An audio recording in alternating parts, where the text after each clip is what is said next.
CBSE 10th ഹിസ്റ്ററിയുടെ first chapter the rise of nationalism in Europe, അതാണ് നമ്മൾ നോക്കുന്നത്.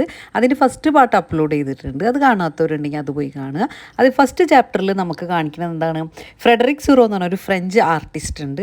അദ്ദേഹത്തിൻ്റെ ഒരു പെയിൻറ്റിങ്ങിനെ കുറിച്ചിട്ടാണ്. എന്താണ് ആ പെയിൻറ്റിങ്? ആ പെയിൻറ്റിങ്ങിൽ അദ്ദേഹത്തിൻ്റെ ഒരു ഡ്രീം എന്ന് പറഞ്ഞു കഴിഞ്ഞാൽ ഈ ലോകം മൊത്തം ഡെമോക്രാറ്റിക്കും സോഷ്യൽ റിപ്പബ്ലിക്കും ആയിരിക്കണം എന്നുള്ള ഒരു ആഗ്രഹം, ഒരു ഉത്തോപ്പിയൻ വിഷൻ. ഉത്തോപ്പിയൻ എന്ന് പറഞ്ഞാൽ ഒരിക്കലും നടക്കാത്തൊരു സംഭവം, പക്ഷേ അദ്ദേഹത്തിന് അതായിരുന്നു ആഗ്രഹം. അപ്പോൾ എന്തായിരുന്നു ആ പെയിൻറ്റിങ്ങിലുണ്ടായിരുന്നത്? ആളുകൾ മൊത്തത്തിൽ ഒരു ട്രെയിൻ പോലെ മാർച്ച് ചെയ്ത് ഇങ്ങനെ പോവുകയാണ് കൂട്ടത്തോടു കൂടിയിട്ട്.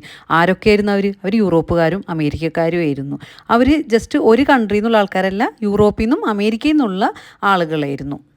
ഡിഫറെൻറ്റ് നേഷൻസ്, US കാണാം, സ്വിറ്റ്സർലാൻഡ് കാണാം, ഫ്രാൻസ് കാണാം, ജർമ്മനി കാണാം, അങ്ങനെ പല രാജ്യങ്ങളിൽ നിന്നോ ഉള്ള ആളുകളായിരുന്നു. അവരെന്താ ധരിച്ചിരുന്നത്? അവർ ട്രഡീഷണൽ ക്ലോത്ത്സ്, അവരുടെ ട്രഡീഷണൽ ആയിട്ടുള്ള വസ്ത്രങ്ങളും പിന്നെ അവരെ നാഷണൽ ഫ്ലാഗ്സും കയ്യിൽ പിടിച്ചിട്ടാണ് അവരെന്ത് ചെയ്യണത്?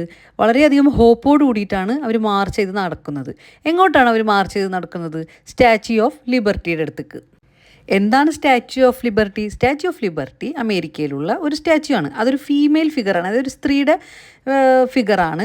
ഒരു കയ്യിൽ, ആ സ്റ്റാച്യൂയുടെ കയ്യിൽ ടോർച്ച് ഓഫ് എൻലൈറ്റ്മെൻറ്റ് അതാണ് കയ്യിലുള്ളത്. അതെന്തിനാണ് ഉദ്ദേശിക്കുന്നത്? നോളജിനെയും പ്രോഗ്രസ്സിനെയാണ് ഉദ്ദേശിക്കുന്നത്.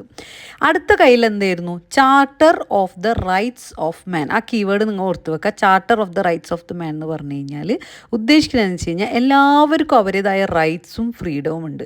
അപ്പോൾ ഇവർ നടന്നു പോണത് സ്റ്റാച്യു ഓഫ് ലിബർട്ടിയുടെ അടുത്തേക്കാണ്. അപ്പോൾ ഇവർ നടന്നു പോണത് എങ്ങോട്ടേക്കാണ്? അവരുടെ ഗോൾ എന്താണ്? അവർക്ക് ലിബർട്ടി വേണം, റൈറ്റ് വേണം, ഫ്രീഡം വേണം. ഇതൊക്കെ ഉദ്ദേശിച്ചിട്ടാണ് ഈ ആളുകൾ ഇങ്ങനെ നടന്നു പോകുന്നത് ാണ് ആ പെയിൻറ്റിങ്ങിൽ കാണിക്കുന്നത്. ഇനി താഴെ ആളുകളുടെ അടിയിലത്തെ ഭാഗത്ത് താഴെ കാണാൻ നിങ്ങൾക്ക് ബ്രോക്കൺ ചെയിൻസ്. അതായത് എന്താണ് കാണുന്നത്? കുറേ പൊട്ടിപ്പൊളിഞ്ഞ രാജാവിൻ്റെ കിരീടങ്ങൾ, ക്രൗൺസ്, സെപ്റ്റേഴ്സ്, അങ്ങനെ രാജാക്കന്മാരോടായിട്ട് കണക്ട് ചെയ്ത് കിടക്കുന്ന കുറേ സംഭവങ്ങളാണ് പൊട്ടിപ്പൊളിഞ്ഞ് ഷാറ്റർ ചെയ്ത് ഗ്രൗണ്ടിൽ കിടക്കണം. അതെന്തിനാണ് ഉദ്ദേശിക്കുന്നത്? പണ്ടത്തെ രാജാക്കന്മാരുടെ പവർഫുൾ ആയിട്ടുള്ള കിങ്ങുമാരെയും എംപറേഴ്സ്, അവരൊക്കെ ഭരിച്ചിരുന്ന ആ കാലഘട്ടം, അവരുള്ള ഈ ആളുകളൊക്കെ ഭരിച്ചിരുന്നത്, അവരായിരുന്നല്ലോ അബ്സല്യൂട്ട് പവർ. അതിനെയാണ് ഈ പൊട്ടിപ്പൊളിഞ്ഞ രാജാവിൻ്റെ ക്രൗൺസിനെയും കാര്യങ്ങളെയൊക്കെ ഉദ്ദേശിക്കുന്നത്. പൊട്ടിപ്പൊളിഞ്ഞത്, ബ്രോക്കൺ പീസസിന് എന്താണ് ഉദ്ദേശിക്കുന്നത്?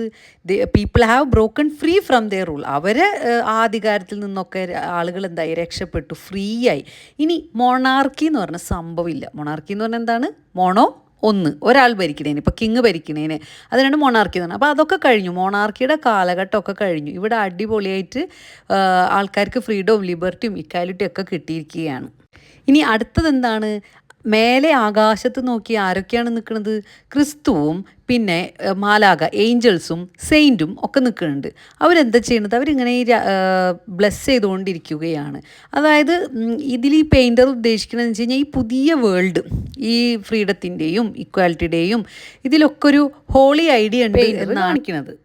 അങ്ങനെ ചുരുക്കി പറഞ്ഞു കഴിഞ്ഞാൽ ഈ പെയിൻറ്റിംഗ് എന്ന് പറഞ്ഞാൽ ഫ്രെഡറിക് സൊറോയുടെ ഒരു പെയിൻറ്റിംഗ് എന്ന് പറഞ്ഞു കഴിഞ്ഞാൽ ഒരു വിഷ്വൽ സ്റ്റോറിയാണ്. അദ്ദേഹത്തിൻ്റെ ഡ്രീമാണ് എന്ത്? ഈ ഒരു വേൾഡ് മൊത്തത്തിൽ ഡെമോക്രാറ്റിക്കും സോഷ്യൽ റിപ്പബ്ലിക്കുമായിട്ടുള്ള ഒരു രാജ്യമായി മാറണം, ലോകമായി മാറണം എന്നുള്ള അദ്ദേഹത്തിൻ്റെ ഒരു ഡ്രീമിനെയാണ് ഈ പെയിൻറ്റിങ്ങിൽ കാണിക്കുന്നത്. അപ്പോൾ സോഷ്യൽ ഡെമോക്രാറ്റിക്കും സോഷ്യൽ റിപ്പബ്ലിക്കും എന്താണെന്ന് അറിയാൻ വേണ്ടിയിട്ട് മുന്നത്തെ ഫസ്റ്റ് വീഡിയോ കാണുക, അതിൽ ഡീറ്റെയിൽ ആയിട്ട് പറയുന്നുണ്ട്. അപ്പോൾ ഇതാണ് ഫ്രെഡറിക് സൊറോൻ്റെ പെയിൻറ്റിങ്ങിൽ കാണിക്കുന്നത്. ഈ പെയിൻറ്റിങ്ങിൽ ഈ വേൾഡിൽ രാജാക്കന്മാരില്ല, നേഷൻസൊക്കെ ഫ്രീ ആയി, ആളുകളാണെങ്കിൽ വളരെയധികം സന്തോഷത്തോടുകൂടിയും പീസ്, ഹാർമണിയോടുകൂടിയിട്ടും സമാധാനത്തോടു കൂടിയിട്ടൊക്കെ ലിബർട്ടി, ഈക്വാലിറ്റി ഇതെല്ലാമോടുകൂടി ജീവിക്കുന്ന ഒരു ലോകം, അതാണ് ഫ്രെഡറിക് സുറോ സ്വപ്നം കാണുന്നതും അതാണ് അദ്ദേഹം ഈ പെയിൻറ്റിങ്ങിൽ കാണിച്ചു തരുന്നത്. ഇനി നമുക്ക് ഫ്രഞ്ച് റെവല്യൂഷൻ എന്താണെന്ന് നോക്കാം. നെക്സ്റ്റ് വീഡിയോയിൽ അത് കണ്ടു നോക്കാം.